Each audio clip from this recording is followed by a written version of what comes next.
자, 우리 구절을 다시 한번 다 같이 읽읍시다. 시작. 사이 바울에게 보이니 마게도냐 사람 하나가 서서 그에게 청하였되 마게도냐로 건너와서 우리를 도우라 하거늘. 여기 청하여 이르되를 더 잘 번역하면 애원하여 말하기를입니다. 애원하여 말했다. 건너와서 우리를 도우라 하고 했는데, 이것은 자신들의 영혼 구원을 위해서 복음을 전해달라는 것을 의미합니다. 이 마게도냐 사람의 호소는 이 땅의 모든 사람들이 우리 그리스도인들을 향해서 부르짖는 호소의 표본입니다. 우리는 영의 눈을 떠서 각 나라 민족의 사람들이 우리를 향해서 어서 와서 도와달라고 간절히 애원하는 모습을 볼 수가 있어야 돼. 도우라 한 것은 진정한 도움을 구하는 것입니다. 주님은 마게도냐 사람들에게 무엇이 과연 진정한 도움인지를 바울과 우리 모든 후대의 그리스도인들에게 깨우쳐 주시는 것입니다. 물질, 지식, 과학, 철학, 문학 이런 것들은 조금은 도움이 되지만 그것들은 때로 오히려 더 큰 해를 가져다 줍니다. 모든 사람에게 진정으로 필요하고 영원히 유익이 되는 것은 복음입니다. 즉 예수 그리스도를 만나고 믿고 모든 죄를 사함 받아서 영생 구원 얻는 것, 이거야말로 모든 사람에게 꼭 필요한 것이라고 말해요. 복음은 사람으로 하여금 이 땅에서도 새 사람이 되게 해요. 또 새 인생을 살게 해줍니다. 성령에 의해서 거듭나고 예수 그리스도를 믿게 되고 성령 세례를 받아서 그때부터 성령에 의해서 그 사람과 삶이 치료되고 개조되는 것입니다. 따라서 사람다운 사람이 되고 점점 거룩해지고 부패 타락함으로 잃어버렸던 모든 것을 차례로 다시 얻고 회복하고 험하고 괴롭고 슬픔 많은 세상에서도 점점 진정한 자유와 평안과 기쁨과 즐거움과 소망, 감사, 찬송을 누리고 완전 무결하지는 않지만 이 땅에서도 천국에서 사는 것처럼 살게 되는 겁니다. 이것은 오직 예수 그리스도를 만나고 믿음으로써만 가능한 거예요. 그러므로 복음처럼 사람에게 도움이 되는 것이 없어요. 따라서 복음을 열심히 더 많은 사람들에게 잘 전해주는 사람, 이 사람이 가장 크게 사랑을 실천하는 사람이에요. 하나님께 받은 좋은 것들을 다른 사람들에게 가장 잘 나눠주고 많이 나눠주는 사람입니다. 그래서 이렇게 복음을 열심히 전해주는 사람은 가장 큰 사랑을 받고 상급을 받을 일을 하는 사람들이에요. 어찌 그리스도의 사람이 이런 좋은 일을 미루고 게을리하고 마다하겠느냐 이 말이에요. 이 전도를 미루고 마다하는 사람들은 그 영혼이 어둡고 잠자고 병들어 있는 사람이에요. 그 다음 그에게 애원하여 말했다 그랬습니다. 주님은 바울에게 마게도냐 사람들에게 복음이 얼마나 절실히 필요한지를 알게 해주신 것입니다.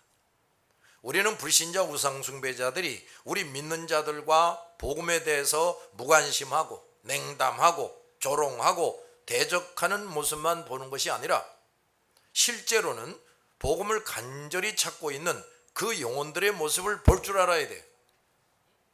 우리는 그들의 외형적인 반응뿐 아니라 그들이 우리에게 도와달라고 복음을 달라고 애원하는 모습을 더 분명하게 볼 줄 아는 영의 눈이 열려져야 됩니다. 그 눈은 곧 그들을 향한 그리스도의 눈이에요. 이런 눈을 가진 사람이 진정한 전도자가 될 수가 있습니다. 그렇게 되면 냉소하고 핍박하고 거절하고 못된 반응을 보일 때 그것에 구애받지 않고 전도할 수가 있게 돼요. 바울은 루스드라에서 돌로 맞아 죽었다가 다시 일어나자마자 그 성으로 돌아가서 복음을 전했어요. 그 뭐냐? 이 바울이 이 그리스도의 눈을 가지고 있는 겁니다. 그 루스드라의 사람들이 자기를 돌로 쳐서 죽였단 말이야. 그 정도로 못되게 굴었단 말이에요. 그러나 이 바울은 무슨 눈으로 그들을 보내냐면 저들이 이 정도로 누구보다도 복음을 간절히 원하고 있구나, 이걸 보는 눈이 있었다고 말이에요. 따라서 고통도 그걸 아랑곳하지 않고 또 그 성으로 다시 들어가서 복음을 전했어요. 전도하다가 불신자 우상숭배자들의 부정적인 반응만을 보고 쉽게 낙심하고 좌절한다. 그건 뭐냐? 이런 눈이 아직 열려지지 않았다는 것을 드러내는 겁니다.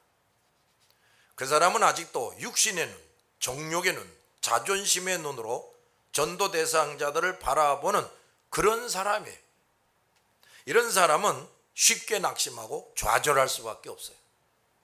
우리 모든 그리스도인들은 사방의 사람들이 우리에게 복음을 전해달라고 애원하고 있는 환상을 보고 느껴야 합니다.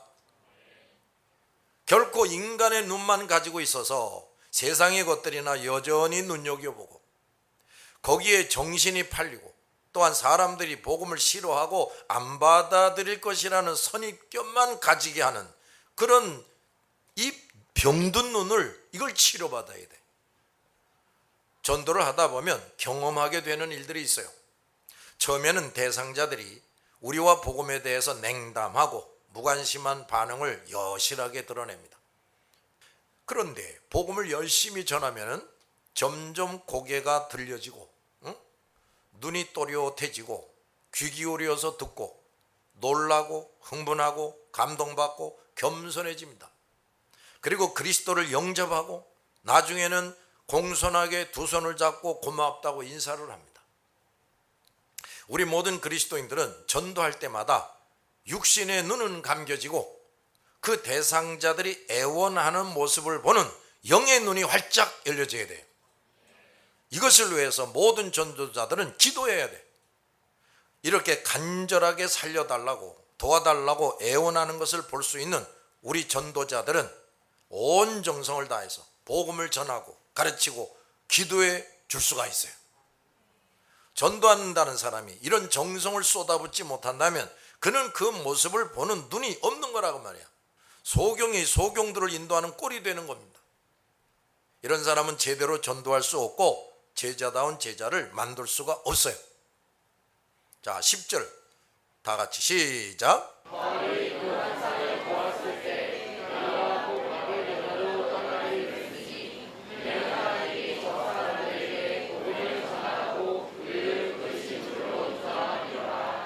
여기 인정함이로라를 더 잘 번역하면 확신했답니다. 확신했다. 바울은 그 환상이 성령께서 명하시는 것임을 확신했어요. 즉 그 환상이 이미 그 영과 육을 사로잡고 덮으시고 주장하시는 성령에 의한 것임을 의심하지 않았다고 말이에요. 바울은 즉각 그 환상에 복종합니다. 그는 아시아로 가고자 했던 자신의 의향을 수행하는 것 이상으로 기쁘고 즐겁게 즉각 성령의 지시를 따랐습니다. 우리가 마게도냐로 떠나기를 힘썼다 그랬어요. 바울은 일행에게 그것을 말했고 그들은 그 말을 신뢰해서 마게도냐로 가기로 결정을 합니다. 누구도 이의를 제기하지 않습니다. 바울과 함께한 사람들은 바울이 어떤 사람이고 그동안 어떻게 사용하여 왔는지, 또 성령께서 얼마나 세심하게 바울에게 지시하고 인도하고 계시는지를 잘 알고 확신하는 사람들이었어요. 따라서 바울이 그리스도께 그저 순종하고 복종하며 따르려고 했듯이 그 바울 일행들, 제자들도 바울을 그냥 믿고 따라갑니다. 그들은 바울을 따름으로써 그리스도를 따랐어요. 동력자 관계는 이렇게 되어야 합니다. 그리스도께서 가장 가까이 하시고 성령의 지시와 인도를 확실히 받는 사람이 리더가 되고 나머지 사람들은 그를 따름으로써 그리스도를 따라야 하는 겁니다. 리더가 전적으로 그리스도를 따름을 확신하고 그 리더를 믿고 따르는 사람들이 팀이 되고 동력자가 되어야 됩니다. 이런 동력자 관계는 그리스도의 뜻에 따라 일사분란하게 이루래. 그리고 일치단합해서 모든 일을 수행할 수가 있습니다. 그러므로 그리스도 일꾼들은 이런 동력자 관계를 형성하기 위해서 자신이 다른 사람과 진정한 동력자가 될 수 있도록 다 같이 잘 다듬어지고 변화되고 성숙한 하나님의 일꾼이 되어야 한다. 또 아무하고나 동력자가 되어서는 안 되는 겁니다. 자, 동력자가 되려면 첫째, 서로 신뢰하고 일할 수 있어야 됩니다. 둘째, 그러기 위해서는 무엇보다도 각 사람이 주 예수를 주인 삼는 진실한 그리스도의 종이 되어야 돼요. 참으로 자기를 부인하고 자기 십자가를 지고 가야 하고 주님의 뜻과 명령이 아무리 어려운 일이라도 순종하고 복종하는 사람이 되어야 돼요. 자기 주관에 사로잡힌 사람, 자기 고집을 앞세우는 사람, 자기 이익을 따지고 계산하는 사람, 자기를 나타내고 자랑하고 높아지려고 하는 사람, 시기하고 질투하는 사람, 이런 사람은 예수 그리스도를 주인 삼는 사람이 아니고 아직도 자기를 부인하지 못한 사람이, 이런 사람이 동력자가 되어서는 안 된다고 말해요. 셋째, 동력자 관계가 된 사람 중에 주님께서 누구를 리더로 삼으시는지 구별할 줄을 알아야 돼요. 주께서 세우신 리더를 신뢰하고 겸손하고 진실하게 그에게 순종하고 배워야 합니다. 바나바는 이것을 끝까지 잘하지 못했어요. 아시아의 많은 바울의 제자들도 역시 이걸 잘 못했어요. 이런 사람들은 진정한 동력자가 될 수 없고 그리스도께서 결코 계속해서 그런 자에게 귀한 일에 등용해서 쓰질 않습니다. 바울이 마가 요한을 끝까지 거부했는데 그것처럼 동력자를 선택하고 결정하는 일도 인정이나 혈연이나 학연이나 인간관계를 배제하고 영적 분별력을 가지고 성령의 간섭과 결정에 따라서 해야 합니다. 바울은 누구보다도 사랑의 사도였지만 이런 문제에서만큼은 몰인정하다고 생각될 정도로 아주 냉철하게 했습니다. 그 다음 곧 마게도냐로 떠나기를 힘썼다 그랬어요. 자, 바울과 일행은 지체 없이 결정을 이행합니다. 하나님의 부르심과 명령에는 즉각적으로 응해야 돼요. 인간의 생각과 판단으로 연기해서는 안 된다고 말이에요. 하나님의 부르심과 명령을 받고 머뭇거리고 오래 생각한다면 그는 진정 주님을 주인 삼은 종이 아니에요. 아직도 자기가 주인이고 가족과 명예 등이 주인 자리에 있는 사람이에요.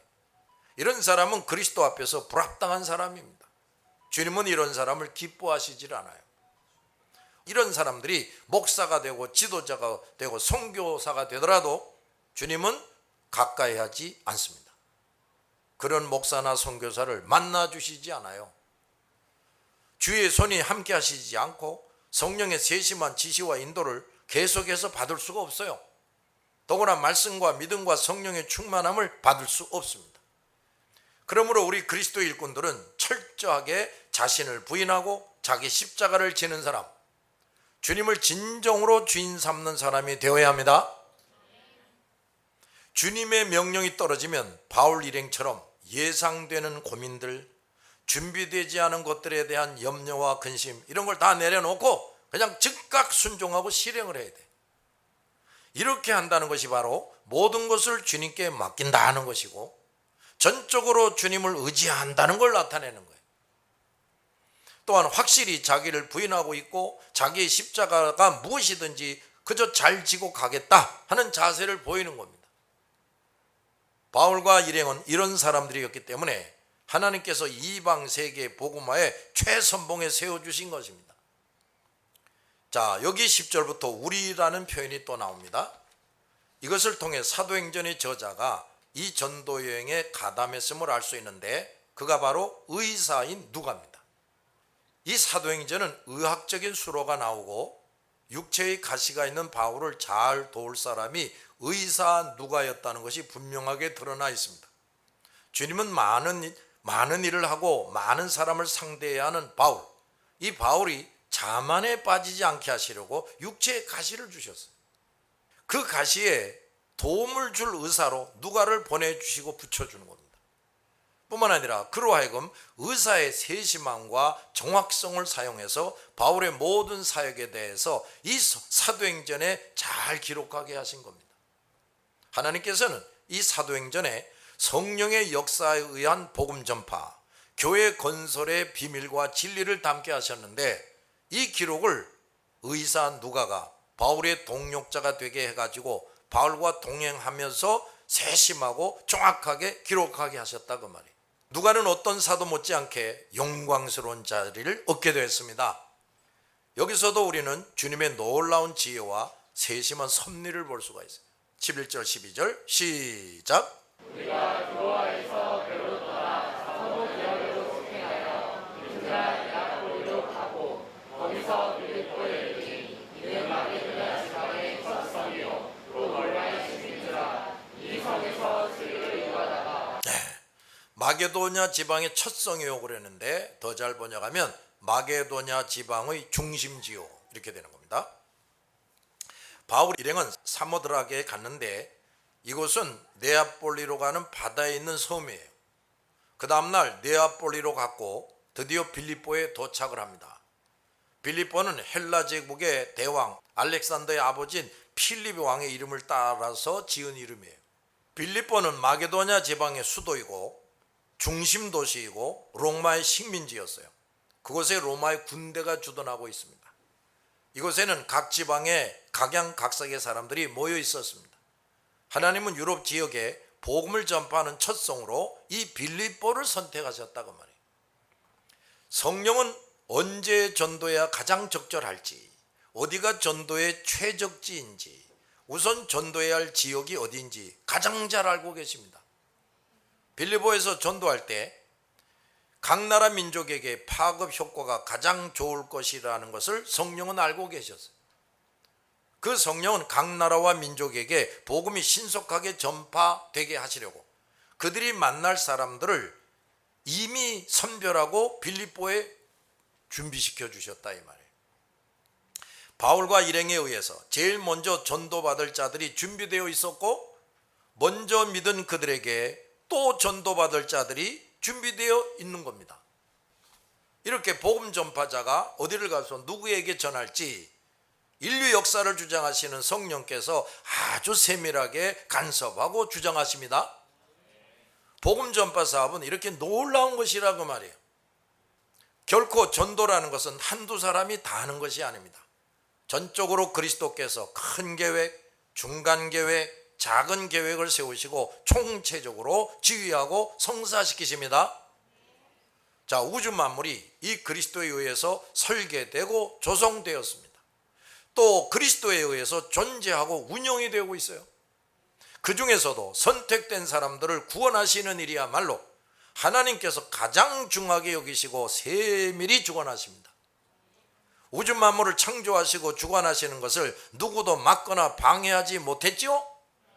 그처럼 복음 전파 사업이야말로 누구도 어떤 세력도 막을 수가 없어요. 만약 이것을 방해하는 일이 있다면 주님은 그것을 사용해서 오히려 더 큰 결과가 나타나게 합니다. 복음 전파자들은 이런 사실을 확실히 알고 전도해야 하는 겁니다. 그 다음 이 성에서 수일을 유했다 그랬어요. 루디아를 만나기 전까지 바울 일행은 이 빌립보에서 식사 대접도 받을 수가 없었어요. 성령께서 그곳에 가게 하셔서 왔는데 며칠 동안이나 한 끼도 대접받을 수가 없었어요. 잠자리를 제공해 주는 사람도 없습니다. 성령의 인도를 따라서 서둘러서 빌립보에 왔는데 와보니 전에 있던 곳에서 지내는 것보다 환경이 좋지가 않아. 환상에서 마게도냐 사람이 애원해서 왔는데 누구도 바울 일행을 따뜻이 맞아주는 사람이 없어요. 복음 전파자들이 간곡한 요청을 받고 가보면 그곳 사람들이 오히려 소홀히 대하고 함부로 대하는 것을 종종 봅니다. 그것은 이상히 여길 일이 아니에요. 그들은 아직 그리스도의 사람, 천국 사람이 아니란 말이에요. 그들 속에는 누가 있습니까? 마귀가 있어요. 복음 전파자는 어디에 가든지 환대받을 것을 기대하지 말아야 됩니다. 개인전도도 마찬가지예요. 냉담하고 귀찮아하고 무시하고 무리하게 반응하는 것을 오히려 우리는 당연하게 여겨야 돼요.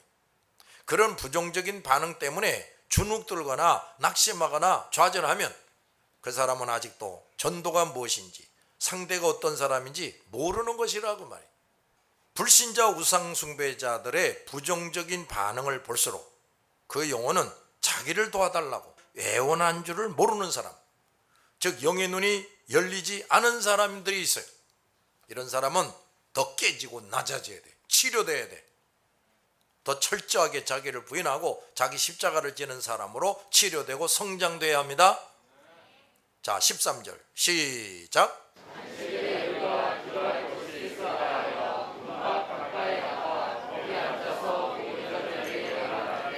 자, 더 제대로 된 번역은 안식일에 우리가 기도처가 있을 만한 곳을 찾아와서 성문 밖 강가로 갔다.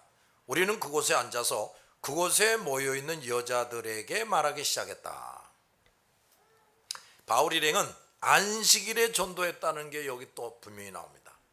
그들은 종종 선교지에서 안식일에 나가서 전도했는데 이날도 전도하러 나갔다가 선한 여인들이 모이는 작은 집회처를 발견하게 됐어요. 이 여인들은 이미 여호와 하나님을 섬기는 여인들이었습니다. 당시 그곳에는 하나님을 섬기는 자들이 자유롭게 모일 수 있는 유대인 회당이 없었어요. 그래서 강가의 한 곳에 이 여자들이 모여서 기도해 왔단 말이에요. 그날도 역시 안식일이었으므로 늘 하던 대로 그 기도처에 모인 거지요. 성령은 하나님을 알고 사모하는 여인들이 제일 먼저 바울을 만나게 하신 겁니다. 우리가 여기서 또 한번 분명히 깨달아야 할 것이 있어요. 그들은 복음을 전파함에 있어서 무엇보다도 기도를 능력받는 방편으로 삼았다는 겁니다. 그래서 바울 일행은 아무리 분주하게 각처를 다니며 전도할 때에도 날마다 기도하기에 알맞은 기도처를 찾아서 기도했어요. 그러다가 전도 대상자를 만나는 겁니다. 사도 이후의 모든 진실한 주의 종들은 기도하는 사람들이었어요. 기도는 하나님의 모든 은혜를 섭취하는 방편입니다. 그것이 끊어지면 모든 영적 은혜를 제공받는 복음로가 끊어져서 사역은 중단되고 실패하게 돼 있어요. 영적인 생명이 죽게 되는 겁니다. 우리는 죄악이 가득한 이 세상에서 들어가 복음을 전하는 사람들이에요. 그런데 기도의 줄이 끊겨버리면 마치 바닷속에 들어간 잠수부가 이 산소 공급을 받는 줄이 끊어져 버리는 것과 같게 되는 거예요. 그러므로 기도는 결코 그 어떤 일이 있어도 미루거나 게을리해서는 안 되는 거예요. 사탄은 우리가 이런저런 이유들 때문에 기도하기를 미루거나 게을리하게 만듭니다. 이 시험을 이기지 못하는 사람은 결코 신자다운 신자가 될 수가 없어요. 일꾼다운 일꾼, 전도자다운 전도자가 될 수가 없습니다. 기도하는 일에 실패하면 목사, 지도자, 선교사, 전도자가 돼서도 무시를 하게 돼. 열매가 없어. 우리는 이 기도의 영을 더 부어주시라고 날마다 기도해야 됩니다. 개인이나 가정이나 교회나 모두 이 일에 먼저 승리를 해야 돼요. 말세에는 사람들이 깨어 기도하기를 등한시하게 돼요. 그 이유가 뭐냐? 첫째, 목사가 되었어도 직업적으로 사역하는 사람들이 많기 때문이에요. 목사들이 교회에서 기도로서 영역을 발휘하여 일할 생각을 하지 않고 인간적인 수단이나 노력으로 목회하고 교세를 불리고 유지하려는 데 급급합니다. 두 번째, 신학교에서 가르치는 신학교 교수들이 있는데 이들이 또한 많은 교수들이 이론만으로 일하려고 합니다. 그들은 기도하기 위해서 땀과 정성을 쏟지 않고 책만 열심히 들이다 봐. 연구만 열심히 해. 그리고 그저 논문만 잘 쓰면 된다라고 생각하는 거예요. 또 평신도들은 육신생활, 세상생활에 너무 얽매이기 때문이라. 대부분의 교인들은 세상일에 너무 분주해서 기도 시간을 세상일로 다 써버리고 잃어버립니다. 기도의 게으름뱅이들이 되고 결국은 기도의 불이 꺼져버려. 이런 이유들 때문에 목사나 지도자나 성도들이 점점 기도하기를 등한히 하게 되는데 이것은 영적 전쟁에서 패배하고 있는 사람이에요. 바울 일행과 거기 모인 여인들, 자, 두 무리가 기도하다가 서로 만나게 됩니다. 여기서 우리는 하나님과 전도자와 피전도자는 그리스도에 의해서 만나게 되고 영혼 구원이 이루어지게 된다는 것을 알 수가 있어요. 먼저 그리스도께서 전도자를 선택하시고 보내십니다. 그리고 전도받을 자들을 선택하시고 전도자를 만나게 하십니다. 이 전도자에 의해서 피전도자가 예수 그리스도를 영접하게 되고 그리스도와 전도자와 피전도자 모두가 한 몸이 되게 합니다. 이렇게 되어 전도받고 예수와 한 몸을 이룬 피전도자가 또 그리스도에 의해서 선택되고 전도자로 보내집니다. 이 전도자에게 그리스도는 또 다른 전도받을 사람들을 선택해서 붙여주시고, 그가 또 전도를 받고 예수 그리스도를 믿게 하시고, 그가 또 나가서 전도하게 하고, 이렇게 되는 거예요. 알았습니까? 이런 순환이 계속 이루어져서 점점 더 많은 사람에게 복음이 전파되고 그리스도의 교회가 형성되는 것이 바로 이 전도 사업이라 말이에요. 기도하십시다.